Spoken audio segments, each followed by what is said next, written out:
Oh no. And your mom just messaged me. It says they're in the waiting room still, or waiting for it to be ready. Good morning. I am terribly sorry. I've been reading for a little while and I had no idea that I hadn't pressed the go live button. So now we're live. Good morning. It is February 23rd, 2024. I hope you're doing well this morning. How are you doing? If you want to put that in the chat, it'd be awesome to see how you're feeling, how you're doing on this lovely morning. A couple of notes. Today we are reading Genesis chapters 29 to 40. And if you are interested in when I am streaming, that is Monday to Friday. Here we are today from 7 a.m. to 8:30 a.m., 7 to 8, 8:30 roughly. And then tomorrow I'm excited because I get to read with my good friend Michael. Here I have a document for you to add your own notes. It's just a collaborative document. If you have a Google account, you can input whatever notes you want. So things that you observe from the text as we're reading, it would be wonderful to see what you are learning from this. And then I also have my notes right here with the notes that I've been taking. So a quick summary of what we saw yesterday. If you're just joining on today, we saw that God confirmed his covenant with Abraham. And the sign of that was circumcision for Abraham and the nation and descendants that would follow, as far as them being set apart and different for God. And we saw God destroy Sodom and Gomorrah. We saw how Abraham had Isaac. As even in his old age, he had a son because God was true to his promises. But then God calls him to sacrifice Isaac, which Abraham goes to do, but God intervenes and keeps him from doing that. Isaac is married to Rebekah. After many years, they end up having kids. They have two twins, Jacob and Esau. And we see the family line of blessing flow from Abraham to Isaac to Jacob. And all the people in these stories have their own faults. There's deception and all kinds of faults, but God is true to his word, even when what he's promised seemed absurd. In the case of Abraham, for example, having kids in his old age. And we see a lot of nations that flow out of the descendants of Abraham, Ishmael, Lot, Isaac, and Jacob. And there were also a number of references to water and wells and food. So before we start reading over here, I'm just going to give a quick disclaimer. This morning we're reading out of the New English Translation. The scriptures quoted are from the Net Bible, https //netbible.com, copyright 1996-2019, used with permission from Biblical Studies Press, LLC, all rights reserved. So on that note, let's go back to the start of Genesis 29 and start reading for real this time.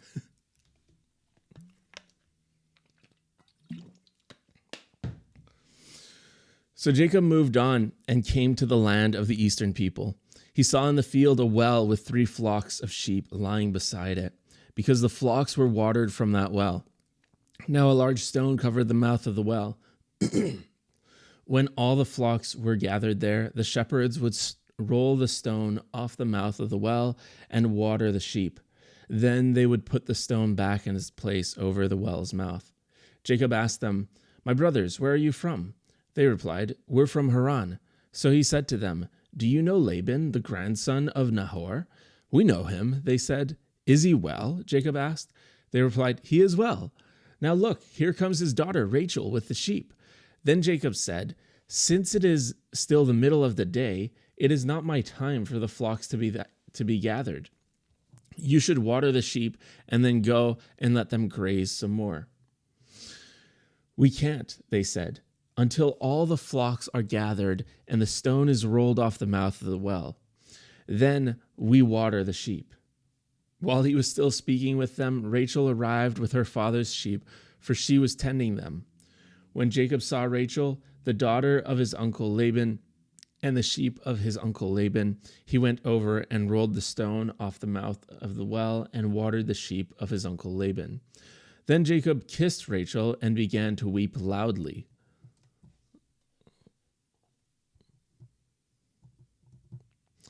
When Jacob explained to Rachel that he was a relative of her father and the son of Rebekah, she ran and told her father. When Laban heard this news about Jacob, his sister's son, he rushed out to meet him. He embraced him and kissed him and brought him into his house. Jacob told Laban how he was related to him. Then Laban said to him, "You are indeed my own flesh and blood." So Jacob stayed with him for a month. Then Laban said to Jacob, "Should you work for me for nothing because you are my relative? Tell me what your wages should be." Now Laban had 2 daughters. The older one was named Leah, and the younger one Rachel.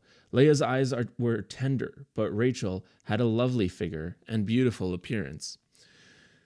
Since Jacob had fallen in love with Rachel, he said, "I'll serve you 7 years in exchange for your younger daughter Rachel." Laban replied, "I'd rather give her to you than to another man. Stay with me." So Jacob worked for 7 years to acquire Rachel, but they seemed like only a few days to him because his love for her was so great. Finally, Jacob said to Laban, "Give me my wife, for my time of service is up, and I want to sleep with her." So Laban invited all the people of that place and prepared a feast. In the evening, he brought his daughter Leah to Jacob, and he slept with her. Laban gave his female servant Zilpah to his daughter Leah to be her servant. In the morning, Jacob discovered that it was Leah. So Jacob said to Laban, "What in the world have you done to me? Didn't I work for you in exchange for Rachel? Why have you tricked me?" "It is not our custom here," Laban replied, "to give the younger daughter in marriage before the firstborn. Complete my older daughter's bridal week, then we will give you the younger one too, in exchange for 7 more years of work." Jacob did as Laban said. When Jacob completed Leah's bridal week, Laban gave him his daughter Rachel to be his wife. Laban gave his female servant Bilhah to his daughter Rachel to be her servant. Jacob slept with Rachel as well. He also loved Rachel more than Leah. Then he worked for Laban 7 more years. When the Lord saw that Leah was unloved, he enabled her to become pregnant, while Rachel remained childless. So Leah became pregnant and gave birth to a son. She named him Reuben, for she said, "The Lord has looked with pity on my oppressed condition. Surely my husband will love me now." She became pregnant again and had another son. She said, "Because the Lord heard that I was unloved, he gave me this one too." So she named him Simeon. She became pregnant again and had another son. She said, "Now this time my husband will show me affection, because I have given birth to 3 sons for him." That is why he was named Levi. She became pregnant again and had another son. She said, "This time I will praise the Lord." That is why she named him Judah. Then she stopped having children. So this is again here the collaborative notes document. If you have any notes to add, this is open. So anyone who has a Google account can just come in here and type whatever you want. I'm going to take my own notes. I'm going to take way less notes today than I did yesterday, because yesterday ended up taking way too long. So here's what we saw. Jacob is tricked by his uncle Laban into marrying Leah instead of Rachel. Jacob ends up working 14 years for Laban. Jacob loves Rachel more than Leah. Leah has 5 sons. Sorry. No, it was 4 sons. 4 sons. The 4th is Judah. All right, moving on. Genesis chapter 30. And this is crazy. We're moving through this so fast. Just a couple days ago, we started Genesis. So when Rachel saw that she could not give Jacob children, she became jealous of her sister. She said to Jacob, "Give me children or I'll die." Jacob became furious with Rachel and exclaimed, "Am I in the place of God who has kept you from having children?" She replied, "Here is my servant Bilhah. Sleep with her so that she can bear children for me and I can have a family through her." So Rachel gave him her servant Bilhah as a wife, and Jacob slept with her. Bilhah became pregnant and gave Jacob a son. Then Rachel said, "God has vindicated me. He has responded to my prayer and given me a son." That is why she named him Dan. Bilhah, Rachel's servant, became pregnant again and gave Jacob another son. Then Rachel said, "I have fought a desperate struggle with my sister, but I have won." So she named him Naphtali. When Leah saw that she had stopped having children, she gave her servant Zilpah to Jacob as a wife. Soon Leah's servant Zilpah gave Jacob a son. Leah said, "How fortunate." So she named him Gad. Then Leah's servant Zilpah gave Jacob another son. Leah said, "How happy I am, for women will call me happy." So she named him Asher. At the time of the wheat harvest, Reuben went out and found some mandrake plants in a field and brought them to his mother Leah. Rachel said to Leah, "Give me some of your father's mandrakes." But Leah replied, "Wasn't it enough that you've taken away my husband? Would you take away my son's mandrakes too?" "All right," Rachel said, "he may go to bed with you tonight in exchange for your son's mandrakes." When Jacob came from the fields that evening, Leah went out to meet him and said, "You must sleep with me because I have paid for your services with my son's mandrakes." So he went to bed with her that night. God paid attention to Leah. She became pregnant and gave Jacob a son for the 5th time. Leah said, "God has granted me a reward because I gave my servant to my husband as a wife." So she named him Issachar. Leah became pregnant again and gave Jacob a son for the 6th time. Then Leah said, "God has given me a good gift. Now my husband will honor me because I have given him 6 sons." So she named him Zebulun. After that, she gave birth to a daughter and named her Dinah. Then God took note of Rachel. He paid attention to her and enabled her to become pregnant. She became pregnant and gave birth to a son. Then she said, "God has taken away my shame." She named him Joseph, saying, "May the Lord give me yet another son." After Rachel had given birth to Joseph, Jacob said to Laban, Let me on my way so that I can go home to my own country. Let me take my wives and my children whom I have acquired by working for you. Then I'll depart, because you know how hard I've worked for you." But Laban said to him, "If I have found favor in your sight, please stay here. For I have learned by divination that the Lord has blessed me on account of you." He added, "Just name your wages. I'll pay whatever you want." "You know I have worked for you," Jacob replied. "How well your livestock have fared under my care. Indeed, you had little before I arrived, but now your possessions have increased many times over. The Lord has blessed you wherever I worked. But now, how long must it be before I do something for my own family too?" So Laban asked, "What should I give you?" "You don't need to give me a thing," Jacob replied.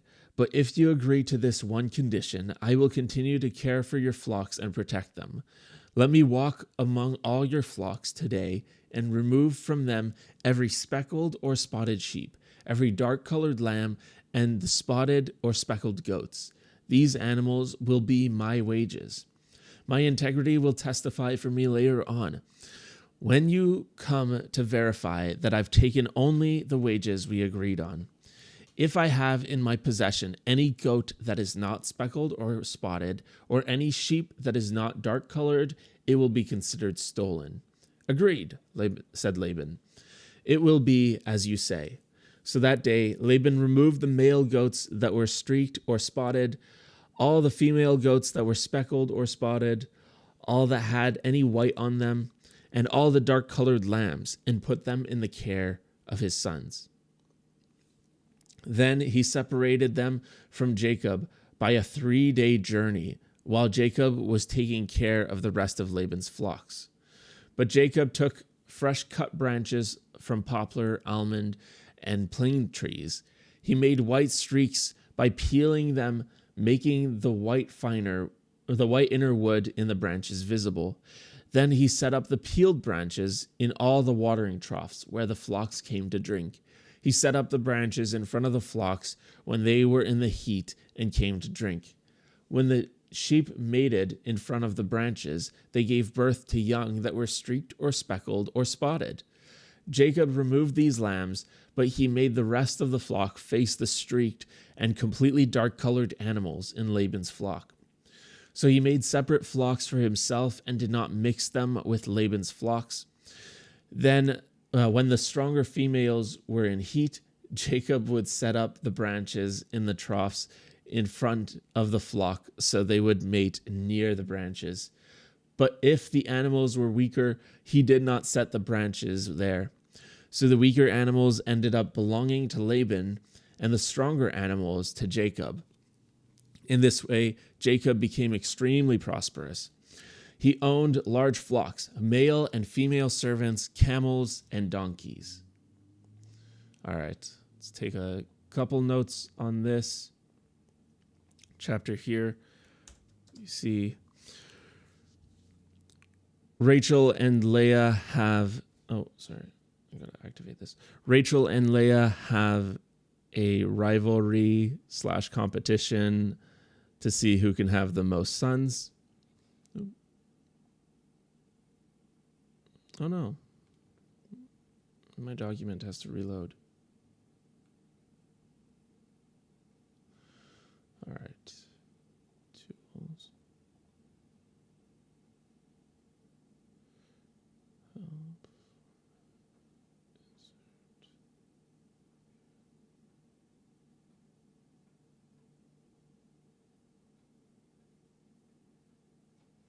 Okay, sorry. My document had to reload, and now I lost the speech to text. There it is. Okay. To see who could have the most sons, they each give their servant as a wife to Jacob so that they can have more sons through their servants. Jacob and Laban strike a deal about goats and lambs, and Jacob walks away with the strongest of all the animals. All right, nice. Let's move on. Genesis chapter 31. Here we go. This is...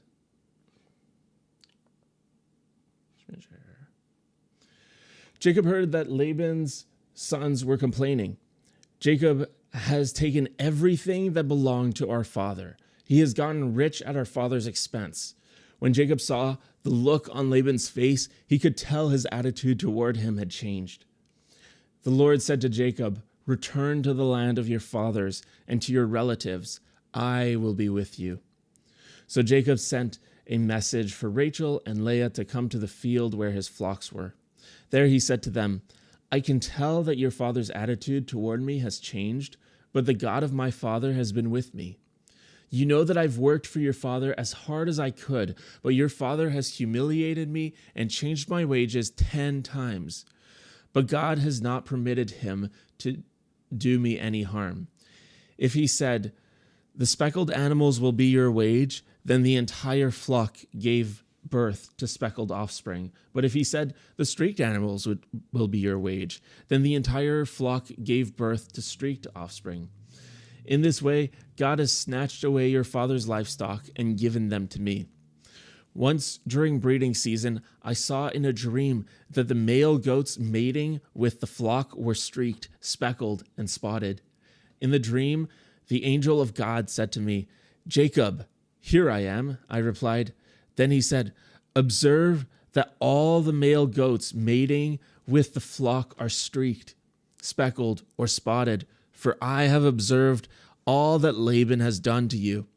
I am the God of Bethel, where you anointed the sacred stone and made a vow to me. Now leave this land immediately and return to your native land.' Then Rachel and Leah replied to him, 'Do we still have any portion or inheritance in our father's house? Hasn't he treated us like foreigners? He not only sold us, but completely wasted the money paid for us.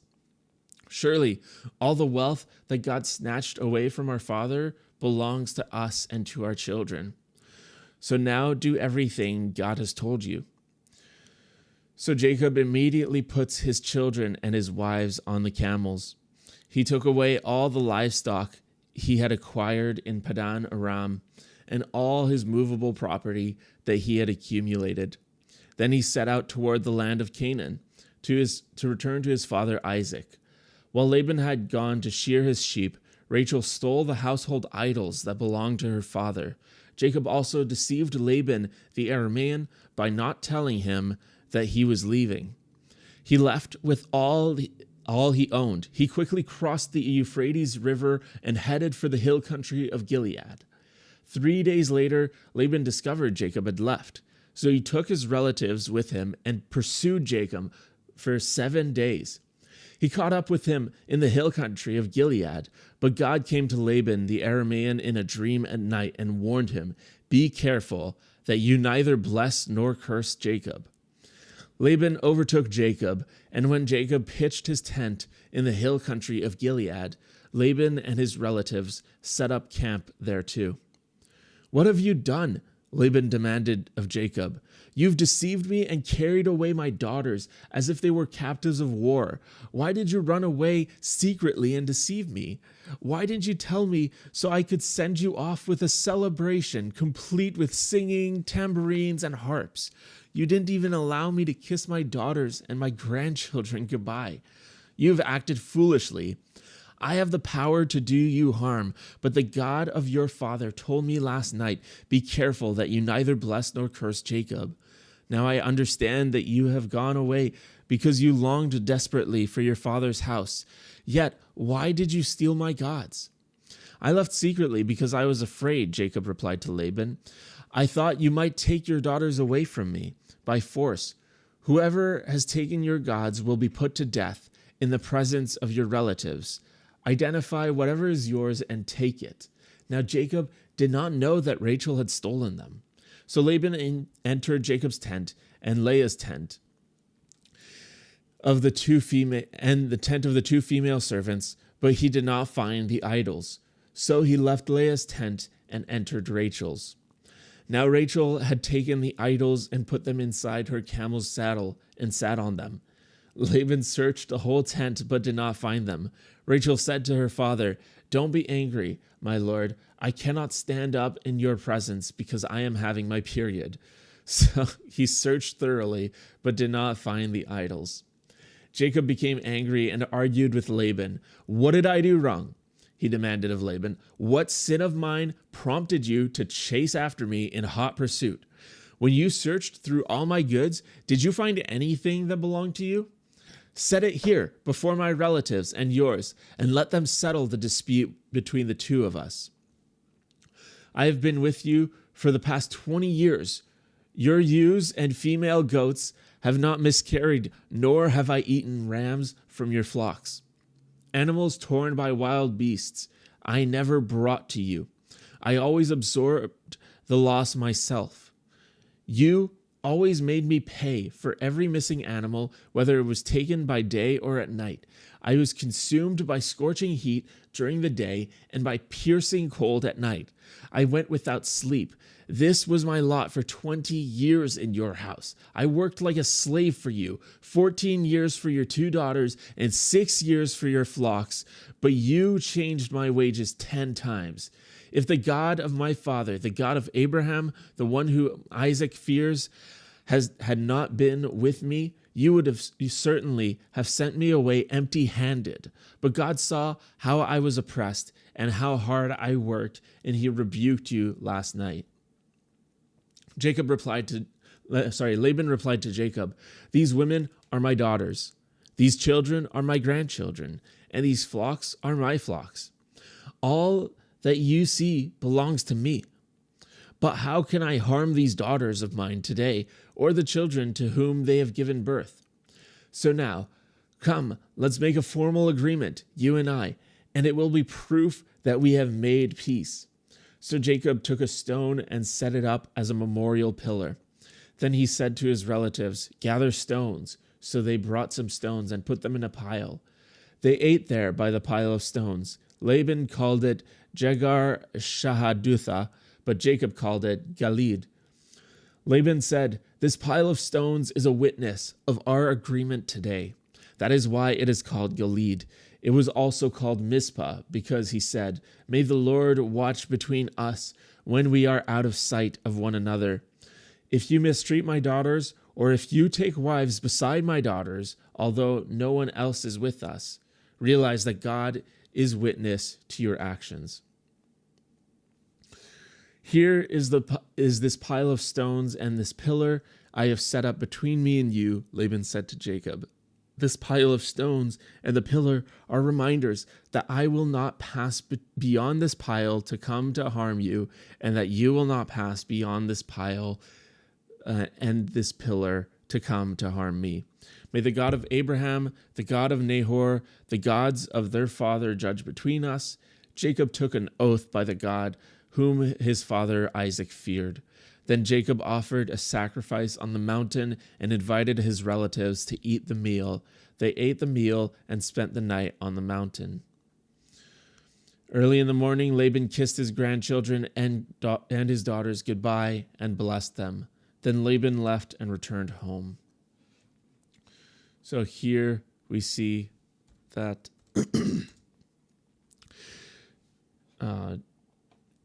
Jacob and his household run away in the night. Rachel had stolen one of Laban's idols. Laban pursues them and confronts them. Doesn't find the idol.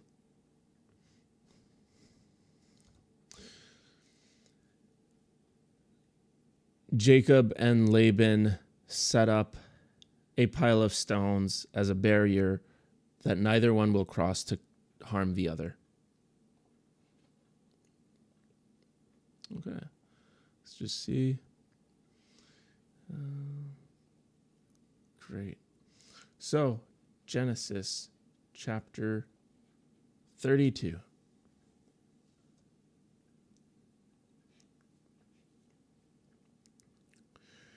Jacob wrestles at Peniel. So Jacob went on his way, and the angels of God met him. When Jacob saw them, he exclaimed, "This is the camp of God." So he named the place Mahanaim. Jacob sent messengers on ahead to his brother Esau in the land of Seir, the region of Edom. He commanded them, "This is what you must say to my lord Esau. This is what your servant Jacob says. I have been staying with Laban until now. I have oxen, donkeys, sheep, and male and female servants.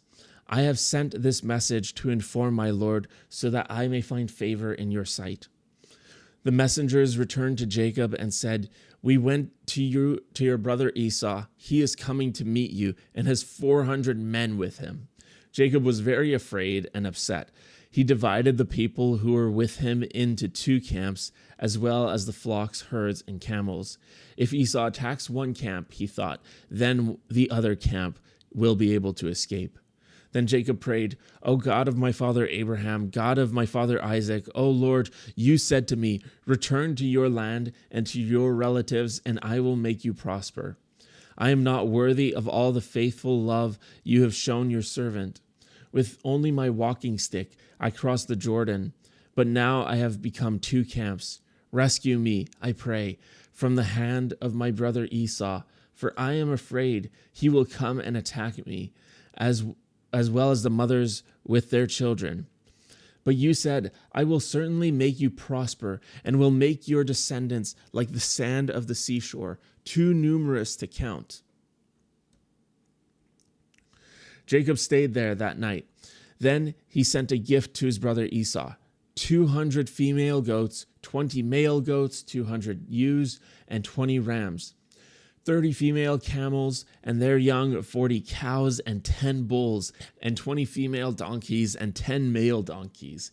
He entrusted them to his servants, who divided them into herds. He told his servants, pass over before me, and keep some distance between one herd and the next. He instructed the servant leading the first herd, when my brother Esau meets you and asks, to whom do you belong? Where are you going? Whose herds are you driving? Then you must say, they belong to your servant Jacob. They have been sent as a gift to my lord Esau. In fact, Jacob himself is behind us.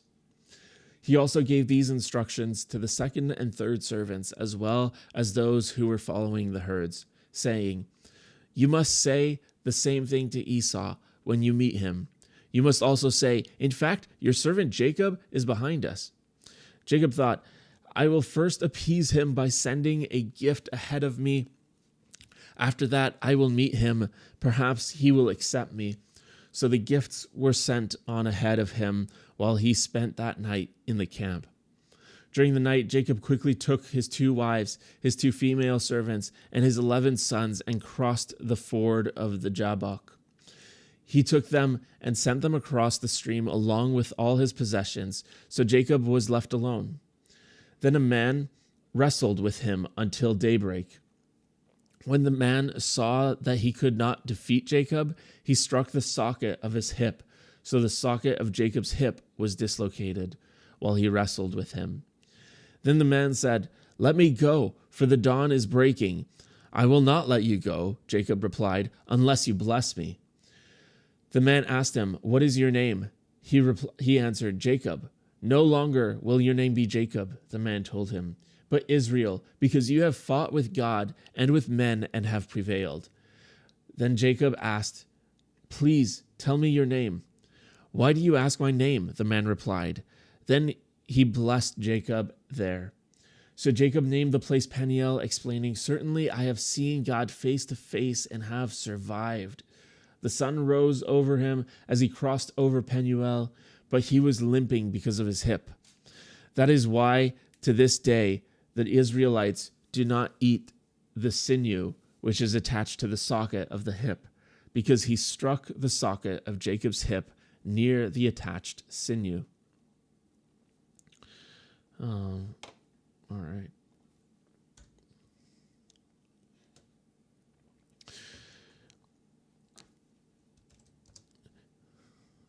Oops, over here. Jacob gets word that his brother Esau is coming to meet him with 400 men, so Jacob is scared and sends very generous gifts ahead to Esau. Jacob wrestles with God. All right. Nice. Genesis chapter 33. Ooh. This is where the big meetup happens. Jacob looked and saw that Esau was coming with 400 men. So he divided the children among Leah, Rachel, and the 2 female servants. He put the servants and their children in front, with Leah and her children behind them, and Rachel and Joseph behind them. But Jacob himself went on ahead of them, and he bowed toward the ground 7 times as he approached his brother. But Esau ran to meet him and embraced him, hugged his neck, and kissed him. They both wept. When Esau looked up and saw the women and the children, he asked, "Who are these people with you?" Jacob replied, "The children whom God has graciously given your servant." The female servants came forward with their children and bowed down. Then Leah came forward with her children, and they bowed down. Finally, Joseph and Rachel came forward and bowed down. Esau then asked, "What did you intend by sending all these herds to meet me?" Jacob replied, "To find favor in your sight, my lord." But Esau said, "I have plenty, my brother. Keep what belongs to you." "No, please take them," Jacob said.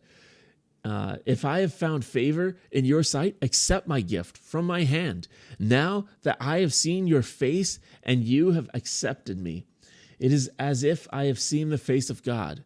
Please take my present that was brought to you. For God has been generous to me, and I have all I need." When Jacob urged him, he took it. Then Esau said, "Let's be on our way. I will go in front of you."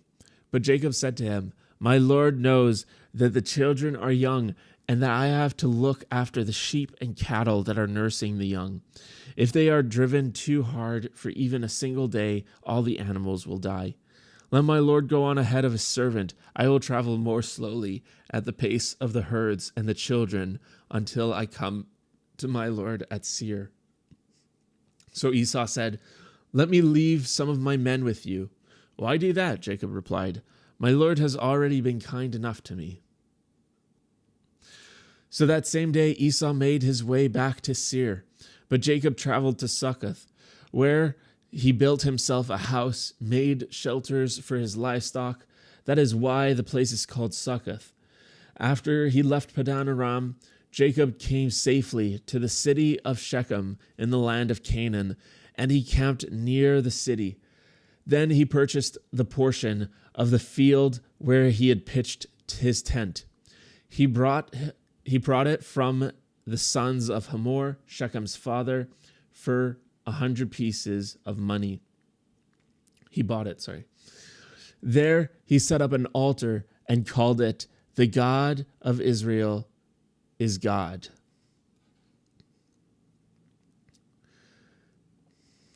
All right. Genesis 33. Jacob and Esau meet, and it is a warm and loving meet. Jacob makes his way all the way to Canaan,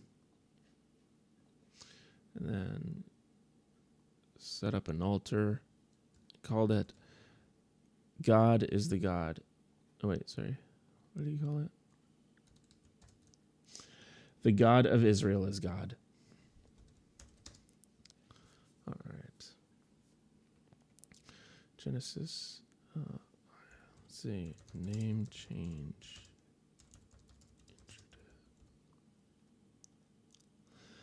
All right. Genesis chapter 34.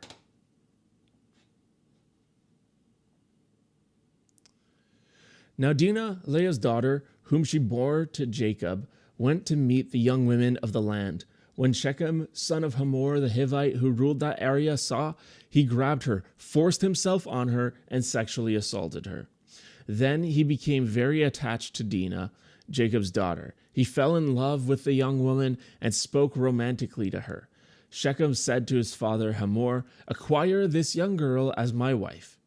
When Jacob heard that Shechem had violated his daughter Dinah, his sons were with the livestock in the field, so Jacob remained silent until they came in. Then Shechem's father Hamor went to speak with Jacob about Dinah. Now Jacob's sons had come in from the field when they heard the news. They were offended and very angry because Shechem had disgraced Israel by sexually assaulting Jacob's daughter, a crime that should not be committed. But Hamor made this appeal to them. "My son Shechem is in love with your daughter. Please give her to him as his wife. Intermarry with us. Let us marry your daughters, and take our daughters as wives for yourselves. You may live among us, and the land will be open to you. Live in it, travel freely in it, and acquire property in it." Then Shechem said to Dinah's father and brothers, "Let me find favor in your sight, and whatever you require of me, I'll give. You can make the bride price the gift I must bring very expensive, and I'll give whatever you ask of me. Just give me the young woman as my wife." Jacob's sons answered Shechem and his father Hamor deceitfully when they spoke, because Shechem had violated their sister Dinah. They said to them, "We cannot give our sister to a man who is not circumcised, for it would be a disgrace to us. We will give you our consent on this one condition. You must become like us by circumcising all your males. Then we will give you our daughters to marry.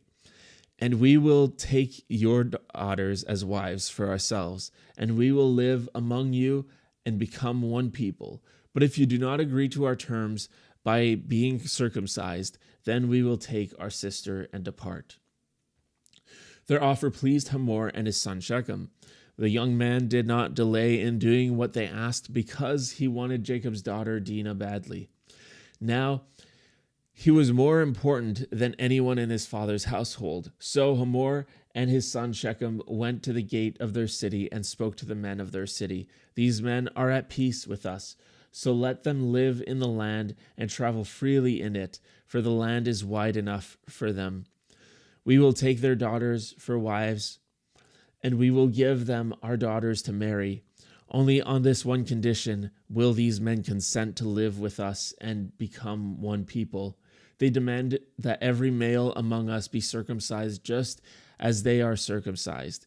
If we do so, won't their livestock and their property and all their animals become ours? So let's consent to their demand, so they will live among us."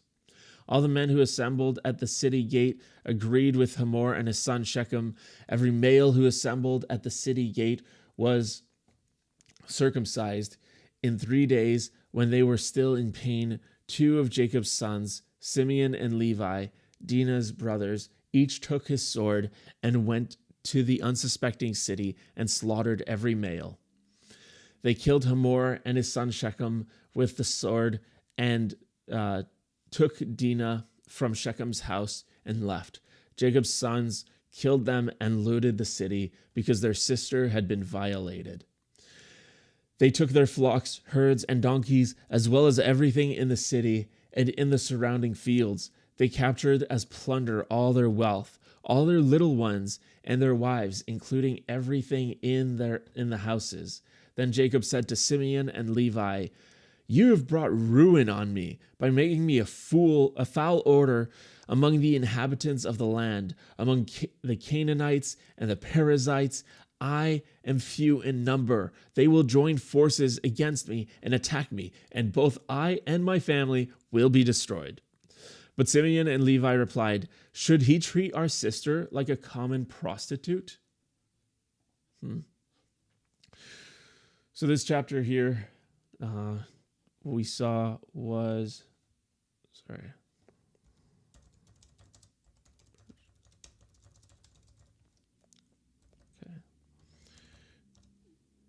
Dinah is sexually violated.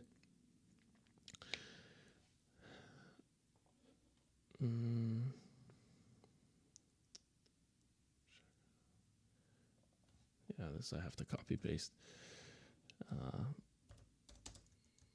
By Shechem. Okay. They strike a deal to have every male in the city be circumcised. And then 2 of the brothers went in and slaughtered everyone in the city.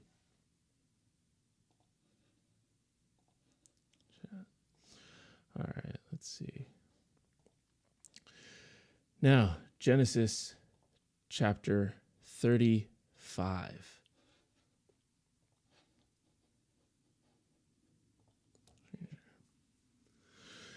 Then God said to Jacob, "Go up at once to Bethel and live there. Make an altar there to God who appeared to you when you fled from your brother Esau." Jacob told his household and all who were with him, "Get rid of the foreign gods you have among you. Purify yourselves and change your clothes. Let us go up at once to Bethel. Then I will make an altar there to God, who responded to me in my time of distress and has been with me wherever I went." So they gave Jacob all the foreign gods that were in their possession and the rings that were in their ears. Jacob buried them under the oak near Shechem. and they started on their journey. The surrounding cities were afraid of God, and they did not pursue the sons of Jacob. Jacob and all those who were with him arrived at Luz, that is Bethel, in the land of Canaan. He built an altar there and named the place El Bethel, because there God had revealed himself to him when he was fleeing from his brother. Deborah, Rebekah's nurse, died and was buried under the oak below Bethuel. Thus it was named Oak of Weeping. God appeared to Jacob again after he returned from Padan Aram and blessed him. God said to him, "Your name is Jacob, but your name will no longer be Jacob. Israel will be your name." So God named him Israel. Then God said to him, "I am the sovereign God. Be fruitful and multiply. A nation, even a company of nations, will descend from you. Kings will be among your descendants. The land I gave to Abraham and Isaac I will give to you. To your descendants I will also give this land." Then God went up from the place where he spoke with him. So Jacob set up a sacred stone pillar in the place where God spoke with him. He poured out a drink offering on it, and then he poured out oil on it. Jacob named the place where God spoke to him Bethel. They traveled from Bethel, and when Ephrath was still some distance away, Rachel went into labor, and her labor was hard. When her labor was at its hardest, the midwife said to her, "Don't be afraid, for you are having another son." With her dying breath, she named him Ben-Oni, but his father called him Benjamin instead. So Rachel died and was buried on the way to Ephrath, that is Bethlehem. Jacob set up a marker over her grave. It is the marker of Rachel's grave to this day. Then Israel traveled on and pitched his tent beyond Migdal Eder. While Israel was living in that land, Reuben went to bed with Bilhah, his father's concubine. And Israel heard about it. Jacob had 12 sons. The sons of Leah were Reuben, Jacob's firstborn, as well as Simeon, Levi, Judah, Issachar, Zebulun. The sons of Rachel were Joseph and Benjamin. The sons of Bilhah, Rachel's servant, were Dan and Naphtali. The sons of Zilpah, Leah's servant, were Gad and Asher. These were the sons of Jacob who were born to him in Padan Aram. So Jacob came back to his father Isaac in Mamre, to Kiriath Arba, that is Hebron, where Abraham and Isaac had stayed. Isaac lived to be 180 years old. Then Isaac breathed his last and joined his ancestors. He died an old man who had lived a full life. His sons Esau and Jacob buried him.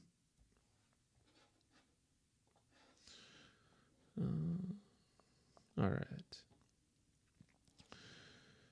So here we see Jacob is instructed to go to Bethel. When he goes to Bethel, he makes an altar. Rachel dies in childbirth to Benjamin, and Jacob erects a stone for her.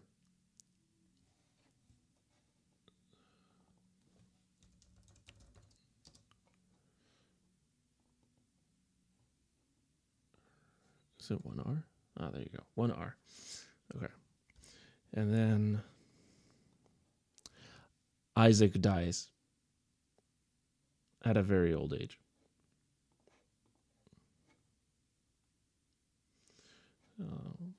Let's put 180. There you go. All right. Genesis chapter 36. The descendants of Esau.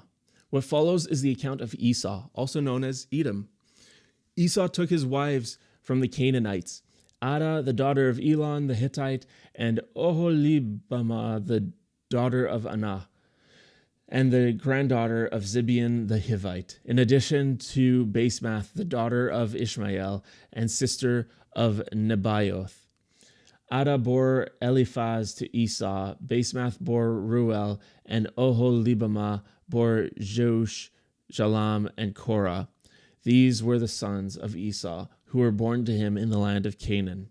Esau took his wives, his sons, his daughters, and all the people in his household, his livestock, his animals, and all his possessions that he had acquired in the land of Canaan, and he went to a land some distance away from Jacob his brother, because they had too many possessions to be able to stay together, and the land where they had settled was not able to support them because of their livestock. So Esau, also known as Edom, lived in the hill country of Seir. This is the account of Esau, the father of the Edomites, in the hill country of Seir. These were the names of Esau's sons: Eliphaz, the son of Esau's wife Ada, and Ruel, the son of Esau's wife Basemath. These were the sons of Eliphaz: Teman, Omar, Zipho, Gatam, and Kenaz. Timnah, a concubine of Esau's son Eliphaz, bore Amalek to Eliphaz. These were the sons of Esau's wife Ada. These were the sons of Ruel: Nahath, Zerah, Shammah, Mizah. These were the sons of Esau's wife Basemath.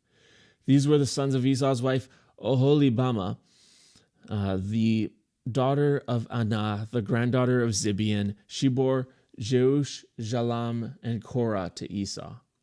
These were the chiefs among the descendants of Esau. The sons of Eliphaz, Esau's firstborn: Chief Teman, Chief Omar, Chief Zepho, Chief Kenaz, Chief Korah, Chief Gatam, Chief Amalek.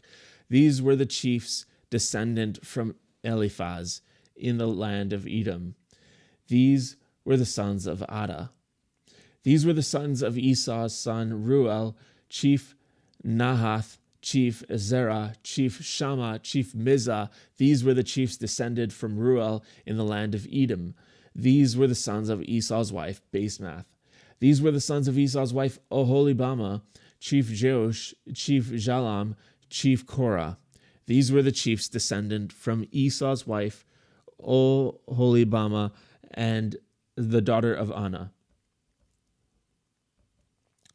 These were the sons of Esau, also known as Edom, and these were their chiefs. These were the sons of Seir the Horite, who were living in the land: Lotan, Shobal, Zibeon, Anah, Dishon, Ezer, and Dishan. Okay, that's funny. These were the chiefs of the Horites, the descendants of Seir in the land of Edom. The sons of Lotan were Hori and Homan. Lotan's sister was Timnah. These were the sons of Shobal: Aliah, Manahath, Ebal, Shepo, and Onam. These were the sons of Zibeon: Aya and Anah, who discovered the hot springs in the wilderness as he pastured the donkeys of his father Zibeon. These were the children of Anah: Dishon and Oholibamah, the daughter of Anah. These were the sons of Dishon: Hemdan, Eshban, Ithran, Keran. These were the sons of Ezer: Bilhan, Zavan, Akan. These were the sons of Dishon: Uz and Aaron. These were the chiefs of the Horites: Chief Lotan, Chief Shobal, Chief Zibeon, Chief Anah, Chief Dishon, Chief Ezer, Chief Dishon.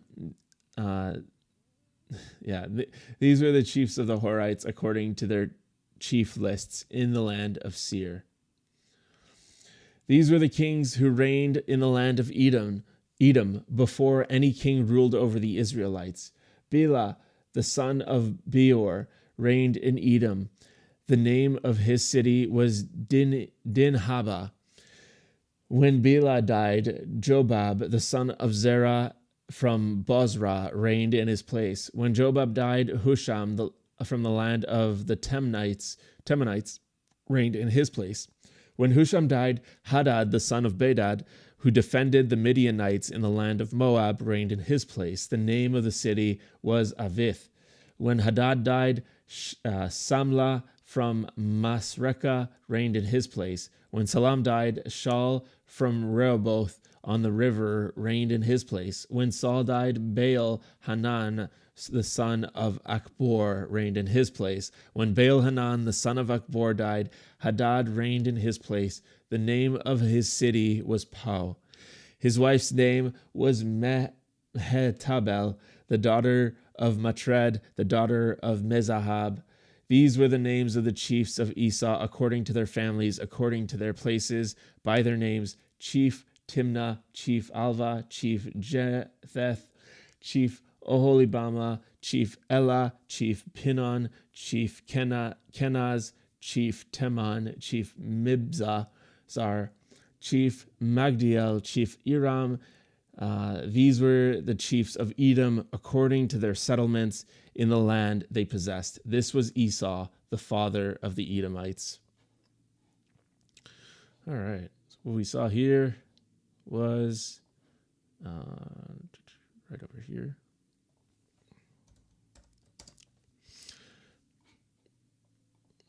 Esau is also known as Edom, has many kids, and his descendants become chiefs and kings of Edomites.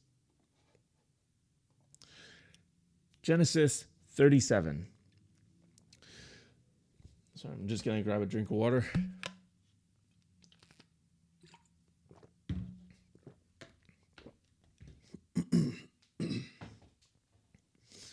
All right.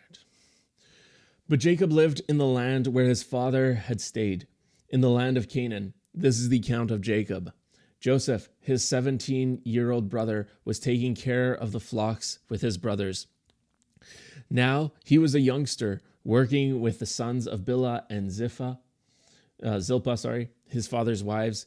Joseph brought back a bad report about them to their father.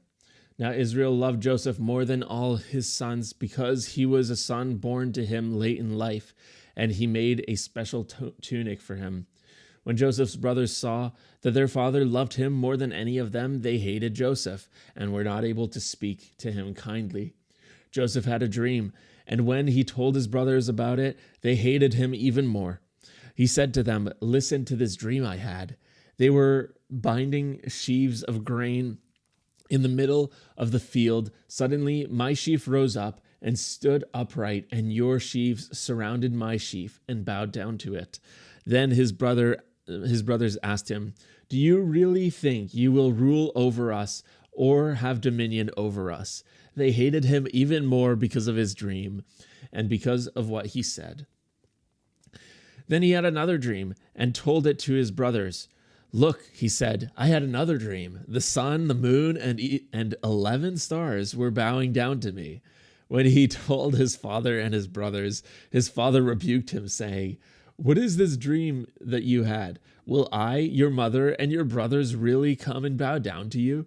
His brothers were jealous of him, but his father kept in mind what Joseph said.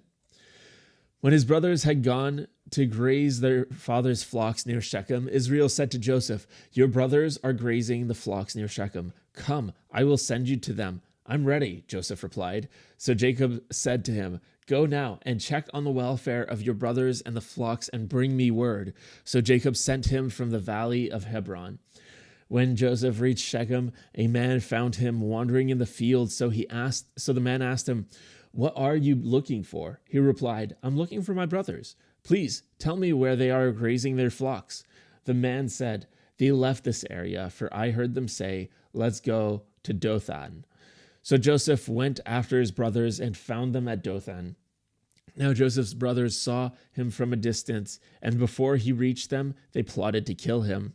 They said to one another, "Here comes this master of dreams.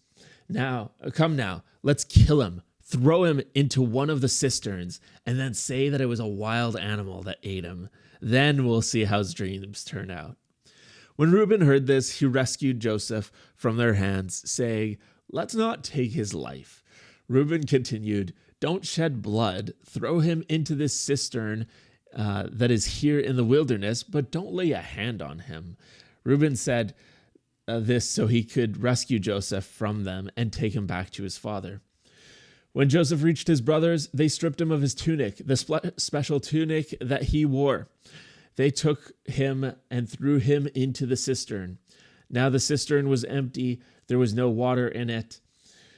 When they sat down to eat their food, they looked up and saw a caravan of Ishmaelites coming from Gilead.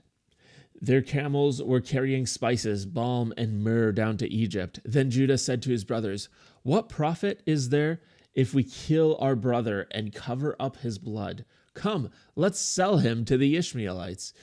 But let's not lay a hand on him, for after all, he is our brother, our own flesh." His brothers agreed. So when the Midianite merchants passed by, Joseph's brothers pulled him out of the cistern and sold him to the Ishmaelites for 20 pieces of silver. The Ishmaelites then took Joseph to Egypt. Later, Reuben returned to the cistern and found that Joseph was not in it. He tore his clothes, returned to his brothers, and said, "The boy isn't there, and where can I go?" So they took Joseph's tunic, killed a young goat, and dipped the tunic in the blood. Then they brought the special tunic to their father and said, "We found this. Determine now whether it is your son's tunic or not." He recognized it and exclaimed, "This is my son's tunic. A wild animal has eaten him.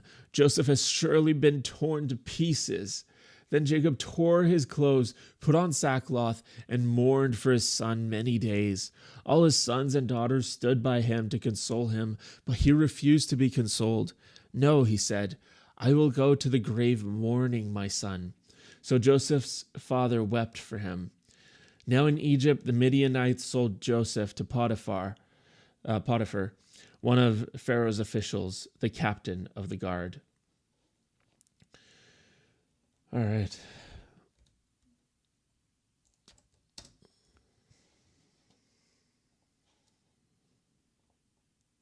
So Joseph is his father's favorite, period. Israel makes him a special tunic. Joseph has dreams that he shares with all his brothers of them bowing down to him. His brothers despise him. They decide to throw him into a cistern and then sell him to Ishmaelite merchants who were traveling to Egypt. Joseph is sold as a slave for 20 pieces of silver. The brothers take the tunic back to their father after it's been dipped in blood, and Israel thinks his son has died.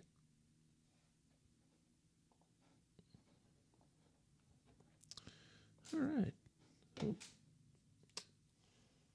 There we go. Genesis 38. At that time, Judah left his brothers and stayed with an Adullamite a man named Hira. There, Judah saw the daughter of a Canaanite man named Shua. Judah acquired her as his wife and slept with her. She became pregnant and had a son. Judah named him Er. She became pregnant again and had another son, whom she named Onan. Then she had yet another son, whom she named Shelah. She gave birth to him in Kezib.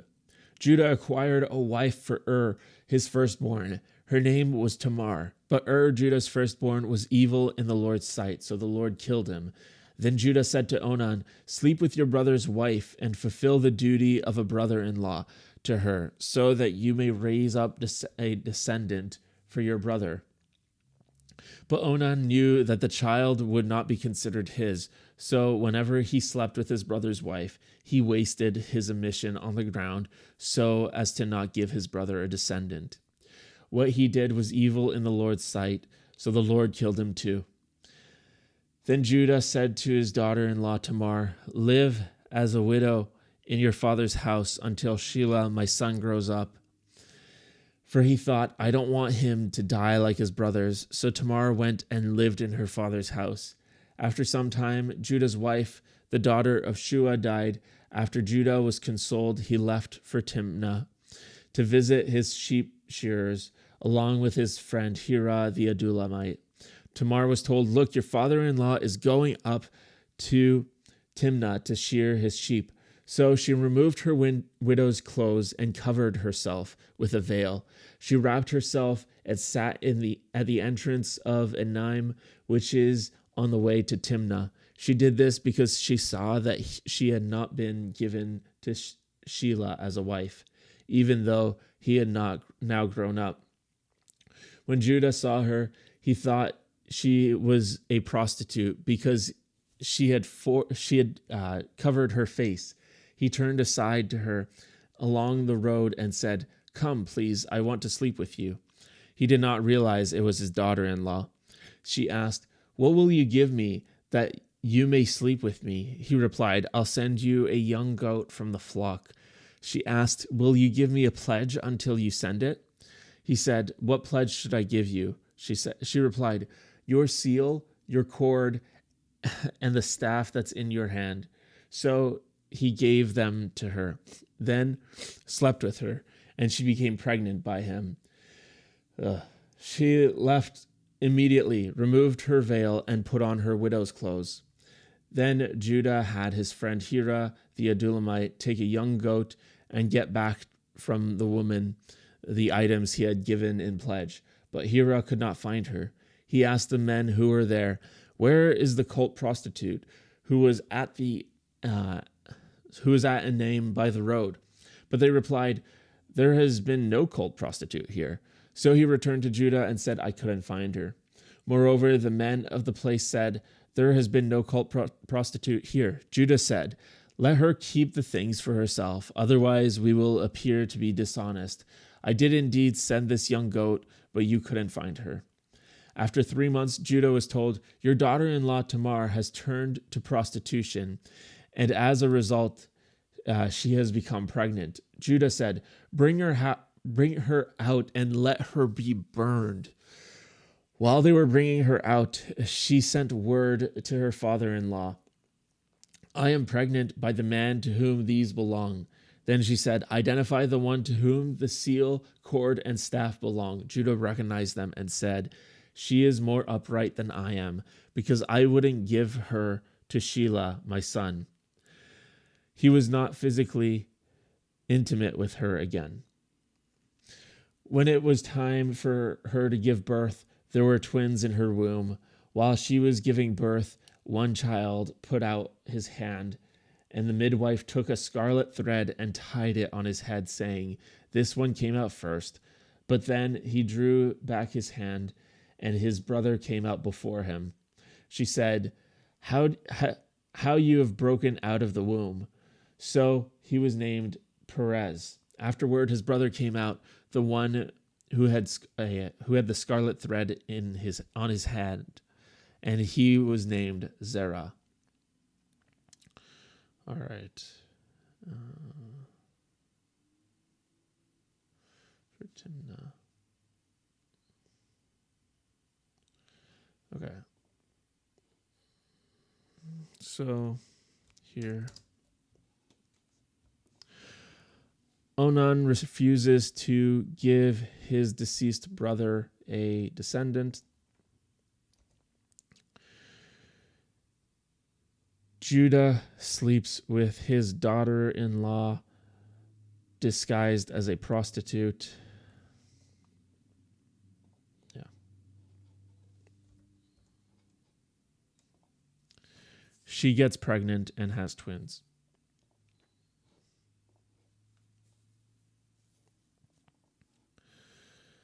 Genesis 39, Joseph and Potiphar's wife. Now Joseph had been brought down to Egypt. An Egyptian named Potiphar, an official of Pharaoh and the captain of the guard, purchased him from the Ishmaelites who had brought him there. The Lord was with Joseph. He was successful and lived in the household of his Egyptian master. His master observed that the Lord was with him, and that the Lord made everything he was doing successful. So Joseph found favor in his sight and became his personal attendant. Potiphar appointed Joseph overseer of his household and put him in charge of everything he owned. From the time Potiphar appointed him over his household and over all that he owned, the Lord blessed the Egyptian's household for Joseph's sake. The blessing of the Lord was on everything that he had, both in his house and in his fields. So Potiphar left everything he had in Joseph's care. He gave no thought to anything except the food he ate. Now Joseph was well built and good looking. Soon after these things, his master's wife took notice of Joseph and said, "Come to bed with me." But he refused, saying to his master's wife, "Look, my master does not give any thought to his household with me here, and everything that he owns he has put into my care. There is no greater in this household than I am. He has withheld nothing from me except you, because you are his wife. So how could I do such a great evil and sin against God?" Even though she continued to speak to Joseph day after day, he did not respond to her invitation to go to bed with her. One day he went into the house to do his work, and none of the household servants were there in the house. She grabbed him by his outer garment, saying, "Come to bed with me." But he left his outer garment in her hand and ran outside.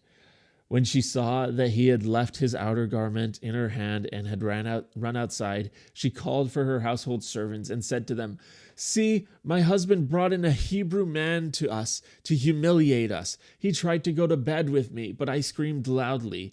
When he heard me raise my voice and scream, he left his outer garment beside me and ran outside." So she laid his outer garment beside her until his master came home. This is what she said to him: "That Hebrew slave you brought to us tried to humiliate me, but when I raised my voice and screamed, he left his outer garment and ran outside." When his master heard his wife say, "This is the way your slave treated me," he became furious. Joseph's master took him and threw him into the prison, the place where the king's prisoners were confined. So he was there in the prison. But the Lord was with Joseph and showed him kindness. He granted him favor in the sight of the prison warden. The warden put all the prisoners under Joseph's care. He was in charge of whatever they were doing. The warden did not concern himself with anything that was in Joseph's care, because the Lord was with him, and whatever he was doing, the Lord was making successful. All right.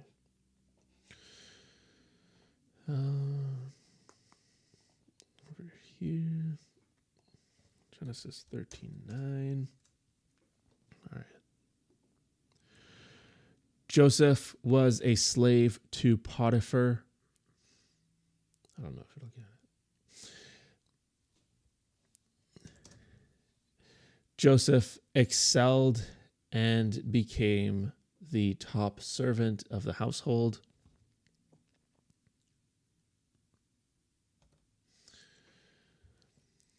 Potiphar's wife kept asking Joseph to sleep with her. Joseph always refused, and eventually she framed him for rape. Joseph is thrown into prison, and God is with him.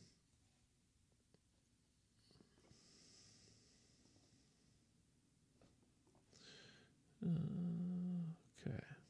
All right. Genesis chapter 40, last chapter of the day. I believe. Yes, that's correct. The cupbearer and the baker. After these things happened, the cupbearer to the king of Egypt and the royal baker offended their master, the king of Egypt.